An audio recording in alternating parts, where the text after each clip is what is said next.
가족.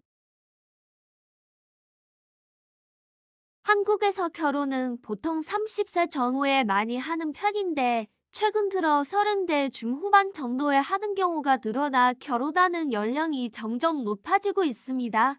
과거에는 결혼 후에도 부모와 같이 사는 자녀가 많아 조부모, 부모, 자녀 등 여러 세대의 가족이 같이 모여 사는 활대가족 형태가 일반적이었다.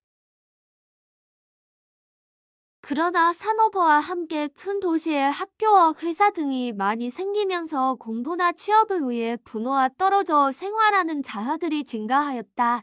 이와 함께 결혼한 자녀가 부모와 함께 사는 경우가 크게 줄면서 부모와 미혼 자녀가 함께 사는 핵가족의 모습을 주로 볼 수 있다.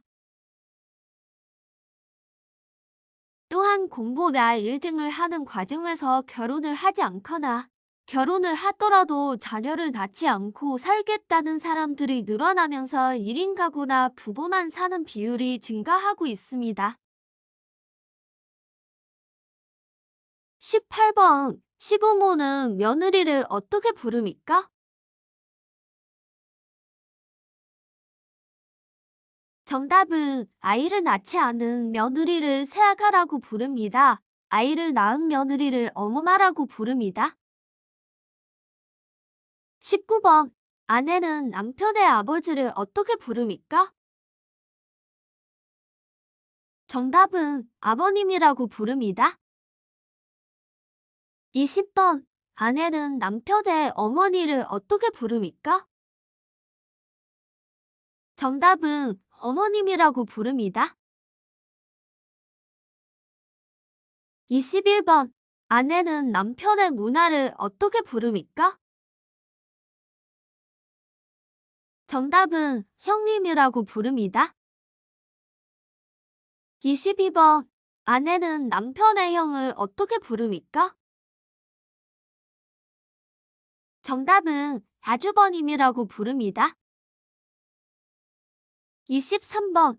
아내는 남편의 결혼한 남동생을 어떻게 부릅니까? 정답은 서방님이라고 부릅니다. 24번. 아내는 남편의 결혼하지 않은 남동생을 어떻게 부릅니까? 정답은 도련님이라고 부릅니다. 25번. 남편은 아내의 부모님을 어떻게 부릅니까? 정답은 장인, 장모님이라고 부릅니다. 26번. 남편은 아내의 아버지를 어떻게 부릅니까? 정답은 인어른이라고 부릅니다. 27번. 남편은 아내의 어머님을 어떻게 부릅니까? 정답은 장모님이라고 부릅니다. 28번. 남편이나 아내의 형제자매의 아이들 간의 관계를 무엇이라고 합니까? 정답은 사촌이라고 합니다. 29번. 부모와 자녀 간의 관계를 무엇이라고 합니까? 정답은 일촌이라고 합니다. 30번. 아내와 남편이 모두 직장 생활을 하는 것을 무엇이라고 부릅니까? 정답은 맞벌이 부부입니다. 31번. 요즘 맞벌이 가정이 늘고 있습니다. 맞벌이 부부는 무슨 뜻입니까? 정답은 아내와 남편이 모두 직장 생활을 하는 것을 말합니다. 32번. 근무를 마친 후 종종 회사 직원들끼리 퇴근 이후에 식사하면서 스트레스를 푸는 무엇이라고 합니까? 정답은 회식입니다. 33번. 정해진 퇴근 시간을 지나 저녁 먹고 밤늦게까지 근무하는 것을 무엇이라고 합니까? 정답은 야근입니다. 34번. 일할 의사와 능력을 가진 사람이 일자리를 갖지 않거나 갖지 못한 상태를 무엇입니까? 정답은 실업입니다. 35번. 고용보험에 가입한 사람이 일정한 사유로 실직했을 때 재취업 활동을 하는 기간에 일정 기간 소정의 급여를 지급하여 실업으로 인한 생계불안을 극복하고 생활 안정을 도와주는 제도를 무엇이라고 합니까? 정답은 실업급여입니다. 36번. 국가가 근로자들의 생활 안정을 위해 임금의 최저 수준을 정해놓고 사용자에게 그 수준 이상의 임금을 지급하도록 법으로 강제함으로써 저임금 근로자를 보호하는 제도는 무엇입니까? 정답은 최저임금제입니다. 37번. 회사에서 일을 하다가 억울한 일을 당하거나 월급을 못 받게 되면 어디에 가서 도움을 받을 수 있을까요? 정답은 동청에 가서 도움을 받을 수 있습니다. 38번. 취직을 하기 위해 회사 등 조직에 제출하는 개인의 신상정보, 자격증, 학력, 경력 등을 시간 순으로 나열한 문서를 무엇이라고 합니까? 정답은 이력서입니다.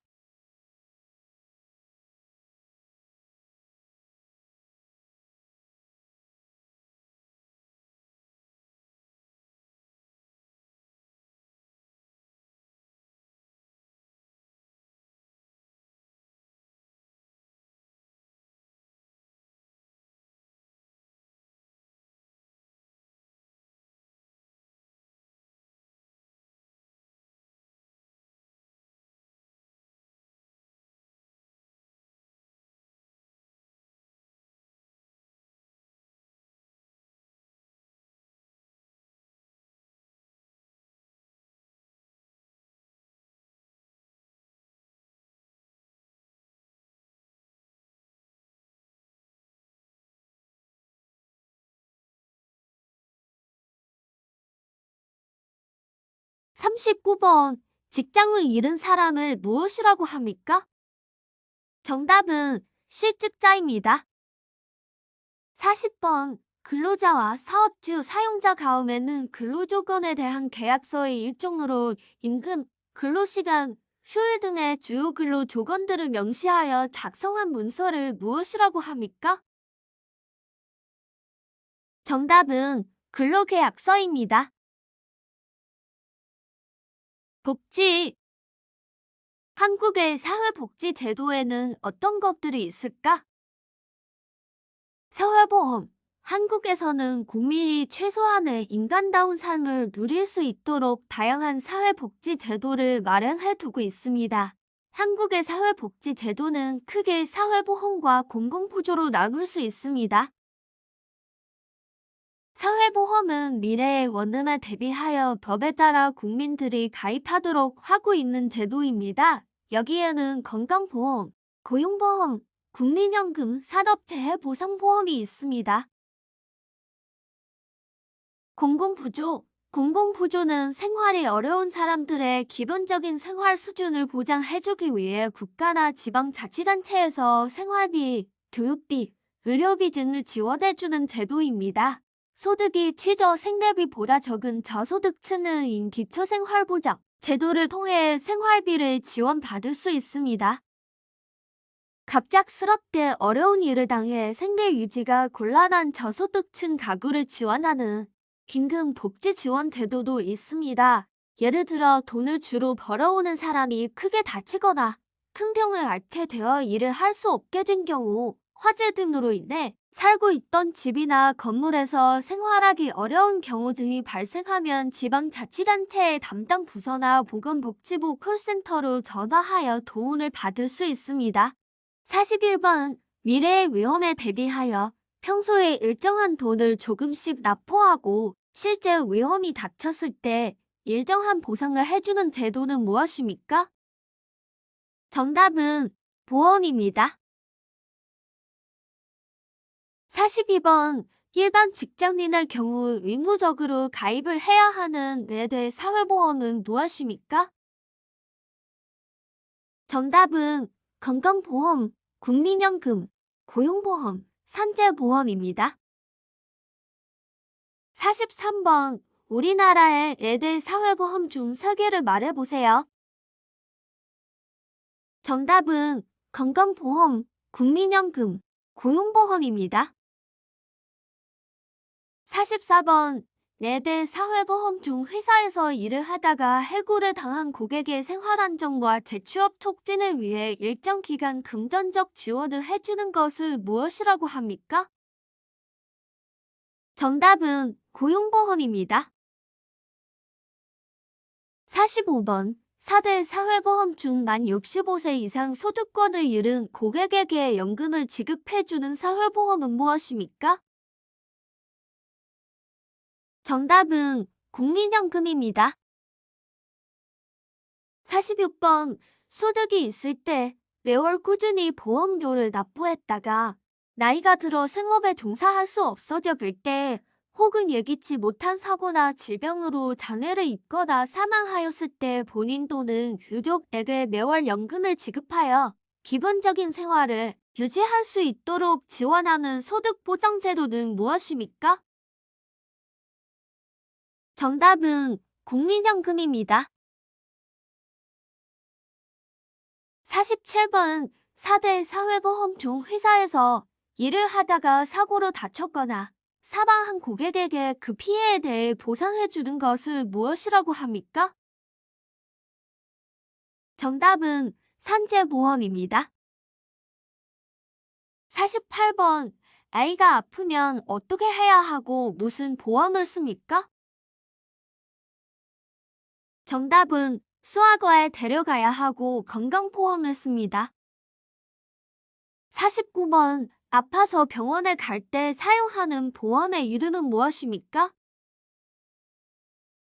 정답은 건강보험입니다. 50번. 눈이 아프거나 이상이 있으면 어떤 병원에 가야 합니까? 정답은 안과에 가야 합니다.